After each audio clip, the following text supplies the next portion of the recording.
नवी मुंबईमध्ये नेरूळ या ठिकाणी छत्रपती शिवाजी महाराजांचा पुतळ्याचं अनावरण अमित ठाकरे यांनी केलं होतं आणि त्यानंतर परत एकदा पालिकेने हा पुतळा आहे तो बंदिस्त केला आहे। त्यामुळे आपण पाहतो की राष्ट्रवादी शरद पवार गटाकडून आहे ते महानगरपालिकेच्या मुख्यालयामध्ये या ठिकाणी जोरदार आंदोलन केलं जात आहे। आपण पाहतोय की या ठिकाणी सरकारचा आहे तो निषेध केला जातोय, आयुक्तांचा या ठिकाणी निषेध केला जातोय, जोरदार घोषणाबाजी आहेत त्या या ठिकाणी महानगरपालिकेमध्ये आहेत ते केल्या जात आहेत। पत्रक आहेत ते या ठिकाणी फेकण्यात आलेले आहेत, निषेधाचे हे पत्रक आहेत ते संपूर्णपणे महानगरपालिकेमध्ये आहेत ते फेकण्यात आलेले आहेत।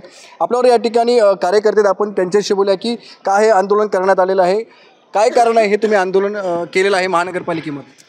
ही 21व्या शतकामध्ये इतिहासाची पुनरावृत्ती झालेली आहे असं या ठिकाणी नवी मुंबईकरांचं आणि महाराष्ट्रातल्या जनतेचं मत आहे। सिद्धी जोहरनी जसं पन्हाळा गडावरती महाराजांना कैद करण्यासाठी वेढा घातला होता, त्याच पद्धतीने आज आयुक्त आणि हे राज्य सरकार निव्वळ आपला धोरण साधण्यासाठी या ठिकाणी महाराजांना पूर्णपणे ज्या काळ्या कपड्यामध्ये त्यांनी गुंडाळून ठेवलेलं आहे आणि कालपासून त्यांनी तिथे ग्रिल मारून ज्या पद्धतीने कैद केलेला आहे, या गोष्टीचा तीव्र निषेध आम्ही या ठिकाणी करतो। नवी मुंबईच्या आणि महाराष्ट्रातील जनतेमध्ये यांच्याबद्दल बराचसा द्वेष आहे। येत्या 48 तासामध्ये आमच्या जसं प्रदेश अध्यक्ष शशिकांत शिंदे साहेबांनी सांगितलेलं आहे की 28 तासामध्ये या ठिकाणी जर महाराजांची स्मारक खुले नाही केले तर या ठिकाणी वेगळ्या पद्धतीने गनिमी कावा असेल किंवा कोणत्याही पद्धतीने आम्ही ते खुलं करण्याचं आम्ही या ठिकाणी आपल्या मार्फत आव्हान देतो।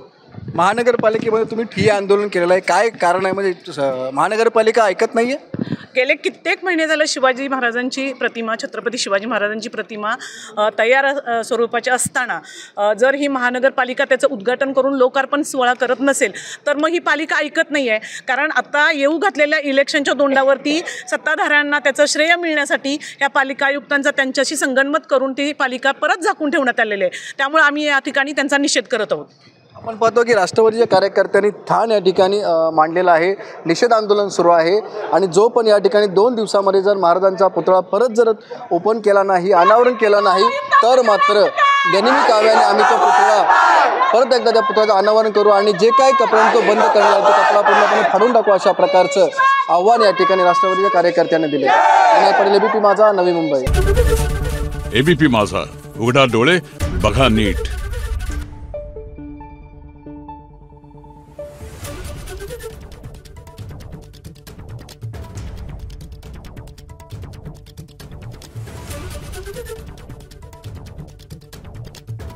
Thank you.